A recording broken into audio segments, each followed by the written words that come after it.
Welcome guys आज हम start करने जा रहे हैं क्लास 10 यूनिट नंबर 9 का क्वेश्चन नंबर 6। इससे पहले वाली वीडियो में गाइस हमने इसके बेसिक्स और क्वेश्चन 5 तक कंप्लीट कर लिए थे। देखिए गाइस क्वेश्चन नंबर 6 हमसे क्या कहता है कि एक बॉय है जिसकी हाइट 1.5 मीटर है, उसकी आँखों से एक बिल्डिंग जो कि 30 मीटर हाइट की है उसके टॉप का, दोबारा देखिएगा गाइस, एक बॉय है जिसकी हाइट 1.5 मीटर है। मान लेते हैं कि ये डी है, यहाँ पे एक लड़का खड़ा है जिसकी हाइट है 1.5 मीटर, और एक बिल्डिंग है जिसकी हाइट है 30 मीटर, यानी A2F हमने बिल्डिंग मान लिया, 30 मीटर की एक बिल्डिंग है।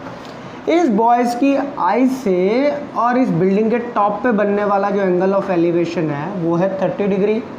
ठीक है, अब होता क्या है गाइस, आफ्टर सम टाइम, थोड़े समय बाद ये बॉयज़ आगे चला जाता है, इंक्रीजिंग टूवर्ड्स द बिल्डिंग, यानी बिल्डिंग की तरफ ये आगे बढ़ रहा है। तो कुछ समय बाद ये जो बॉय है ये यहाँ से यहाँ तक पहुँच जाता है, क्योंकि ये बिल्डिंग की तरफ चल रहा है तो यहाँ से यहाँ पहुँच जाता है।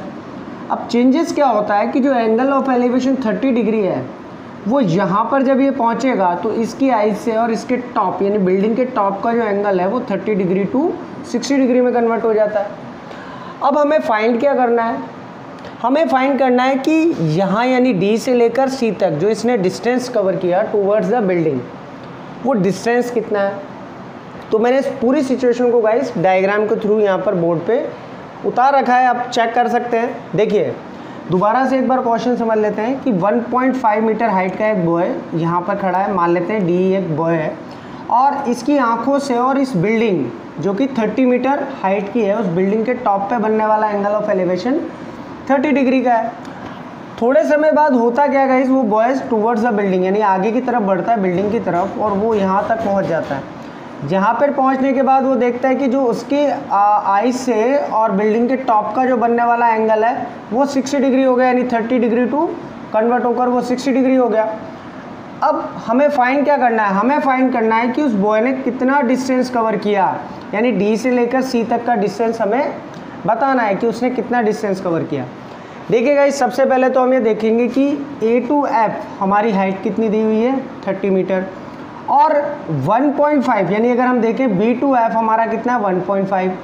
तो हमें, अगर हम इस क्वेश्चन को सॉल्व करना चाहते हैं तो हमें राइट एंगल ट्रायंगल जो हम लेंगे सॉल्यूशन के लिए, वो राइट एंगल ट्रायंगल का हाइट कितना है गाइस, क्योंकि ये तो टोटल बिल्डिंग का हाइट तो देखिए A2F है, लेकिन हमें राइट एंगल ट्रायंगल में ये हाइट थोड़ी चाहिए, हमें तो हाइट चाहिए A2B।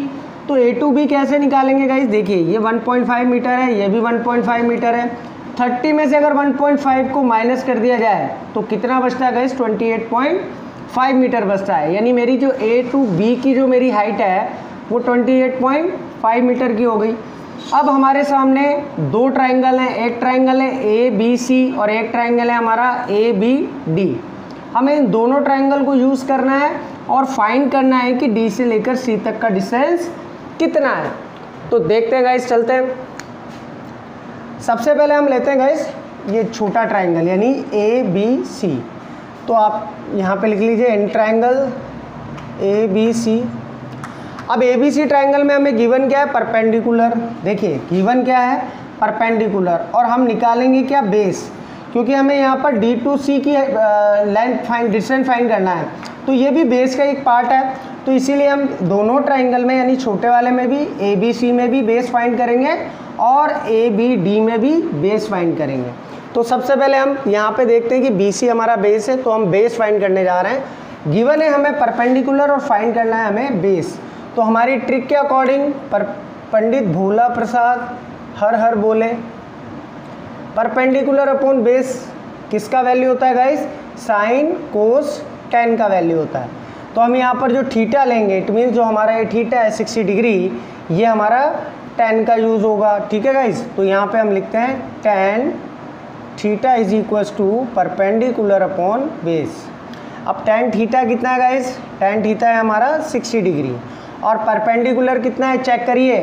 देखिए 30 मीटर, कई बच्चे जो मिस्टेक करते हैं वो कहाँ करते हैं, वो परपेंडिकुलर A2F ले लेते हैं 30 मीटर, लेकिन हमें तो सिर्फ राइट एंगल ट्रायंगल का परपेंडिकुलर चाहिए ना, हमें टोटल बिल्डिंग की हाइट से थोड़ी मतलब है, हमें तो राइट एंगल ट्रायंगल का परपेंडिकुलर चाहिए। तो यहाँ पे 1.5 लेस होने के बाद क्या बचा गाइस, ए टू बी का जो हमारा हाइट है वो है 28.5, इट मीन्स हमारा परपेंडिकुलर आ गया 28.5। बेस हमारा BC है तो मैं बेस की जगह BC ही रख देता हूँ। अब गाइस हम जानते हैं कि tan 60 डिग्री की वैल्यू कितनी होती है, √3। ये हमने ट्रिग्नोमेट्रिक रेशियोज टेबल से हमने वैल्यूज़ लर्न कर रखी हैं। और यहाँ पर कितना है 28.5 अपॉन BC। अगर मैं BC की लेंथ निकालूँ तो क्रॉस में ये तो ऊपर चला जाएगा और ये √3 नीचे आ जाएगा। इट मीन्स 28.5 अपॉन √3, ये मेरी BC की लेंथ आ गई। अगर इसे हम इक्वेशन नंबर 1 मान के छोड़ देते हैं, ठीक है गाइस। अब हम बात करते हैं बड़े वाले ट्रायंगल की, इट मीन्स AB और D की। तो अब हम बड़ा ट्रायंगल ले लेते हैं, इन ट्रायंगल ABD। इस ट्रायंगल में हम देखते हैं गाइस हमें गिवन क्या है, परपेंडिकुलर निकालना क्या है, बेस। सेम थिंग जो हमने ट्रायंगल ABC में किया वही हम ट्रायंगल ABD में भी करेंगे। तो tan theta is equal to perpendicular upon base, ठीक है, perpendicular upon base. It means tan हमारा, देखिए गाइस ABD ट्रायंगल में हमारा थीटा कितना है 30 डिग्री का, तो हम यहाँ पे थीटा की जगह 30 डिग्री पुट कर देते हैं। परपेंडिकुलर कितना है गाइस हमारा 28.5 का, और बेस हमारा कितना हो गया D2B। पहले वाले ट्रायंगल में B2C था, अब D2B बेस हो गया, तो हम यहाँ पर बेस की जगह BD लिख देते हैं। अब √30 का वैल्यू कितना होता है गाइस, हमें पता है 1/√3, यानी tan 30 का वैल्यू कितना होता है 1/√3। तो 28.5 डिवाइडेड बाय BD। अब मैं BD का वैल्यू निकालूंगा गाइस, क्रॉस इधर मल्टीप्लाई कर दिया जाएगा और ये क्रॉस में चला जाएगा, तो मेरा BD इज इक्वल टू आ गया गाइस 28.5 √3। इसे मैं इक्वेशन नंबर 2 मान लेता हूँ। देखिए गाइस यहाँ पे इस ट्रायंगल में मैंने BC का वैल्यू निकाल लिया 28.5 डिवाइडेड बाय √3, और BD का वैल्यू निकाल लिया 28.5 √3। अब देखिए गाइस मेरे पास BD आ गया और मेरे पास BC आ गया। अब मुझे क्या फाइंड करना है, CD। वेरी सिंपल, अगर आपके पास BD है और आपके पास BC है और आपको DC फाइंड करना है तो very simple, by equation 1 and 2, by equation 1 and equation 2। अब हम इक्वेशन 1 और इक्वेशन 2 को यूज़ करते हैं। CD फाइंड करना है हमें, DC फाइंड करना है, CD एक ही बात है। DC इज इक्वल टू क्या होगा गाइस, BD माइनस BC। अब DC कितना है गाइस, DC निकालने के लिए BD कितना है हमारा, BD आया हमारा 28.5 √3 एंड BC हमारा है -28.5 अपॉन √3, ठीक है गाइस। अब हम इसे माइनस कर देते हैं, इसे एलसीएम के थ्रू सॉल्व किया जाएगा। 1 और √3 का एलसीएम लेंगे गाइस, कितना आएगा √3।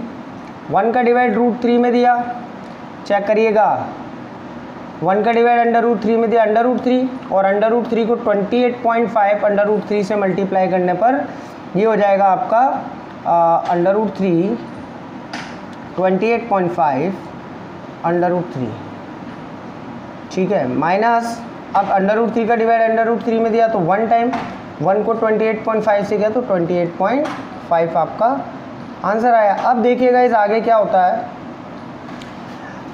√3 जब 28.5 √3 से मल्टीप्लाई होगा, √3 जब 28.5 √3 से मल्टीप्लाई होगा तो ये हो जाएगा आपका 28.5 मल्टीप्लाई बाय 3, क्योंकि √3 मल्टीप्लाई होंगे तो 3 बार आ जाएगा, और माइनस 28.5 अपॉन √3, ठीक है गाइस। अब देखिए 28.5 मल्टीप्लाई बाय √3 करने पर कितना मिला हमें, 30 90 और माइनस 4.5 85.5 माइनस 28.5 डिवाइडेड बाय √3।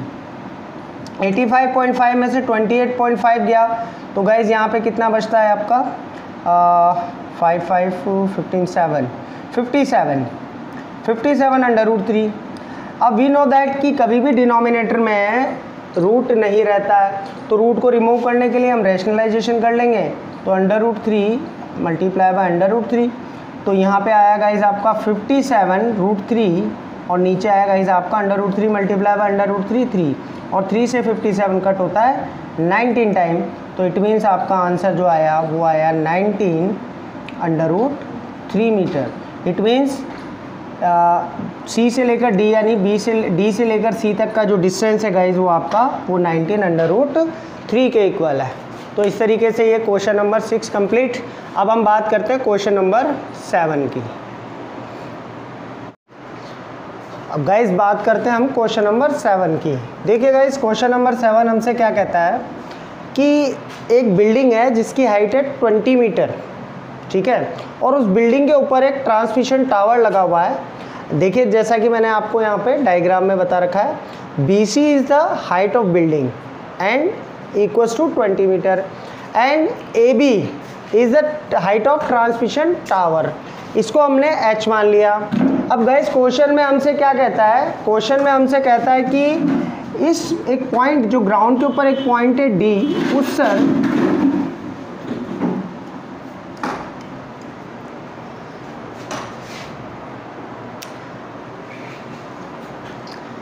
अब गाइस बात करते हैं हम क्वेश्चन नंबर 7 की। क्वेश्चन नंबर 7 हमसे क्या कहता है कि एक बिल्डिंग है जिसकी हाइट है 20 मीटर।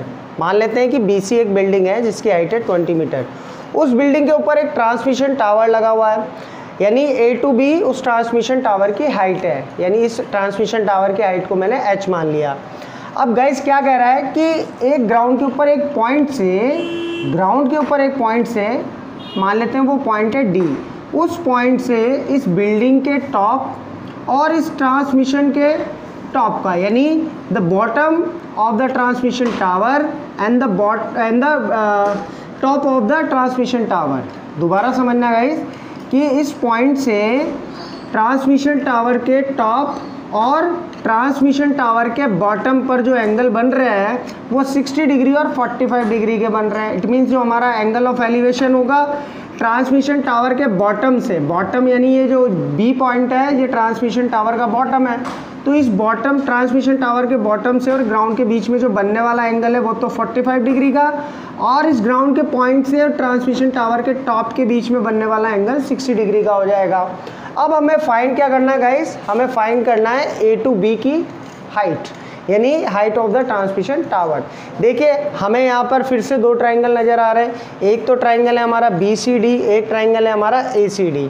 तो हम यहाँ पे लिखते हैं सबसे पहले इन ट्राइंगल ACD,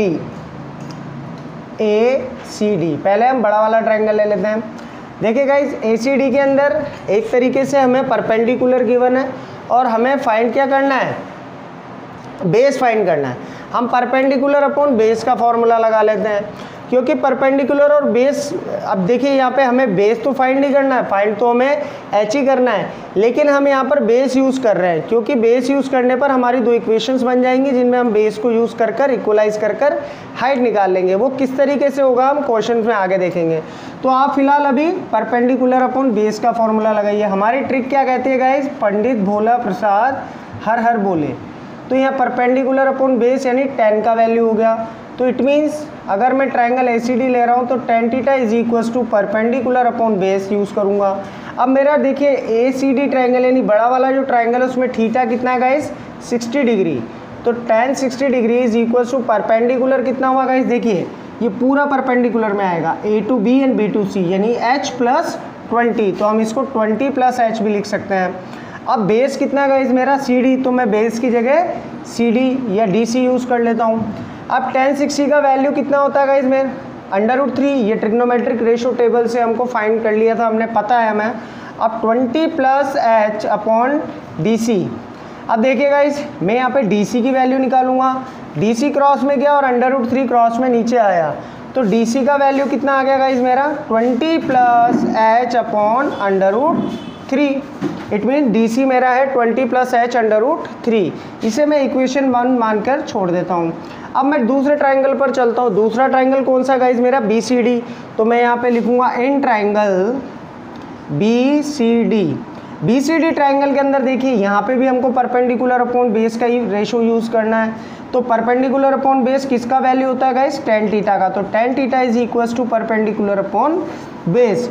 अब टेन थीटा, क्योंकि ये ट्राइंगल बीसीडी है तो इसमें थीटा चेंज होगा। बीसीडी ट्राइंगल के अंदर थीटा कितना है गाइस हमारा 45 डिग्री का, तो हम थीटा की जगह 45 डिग्री यूज़ करते हैं।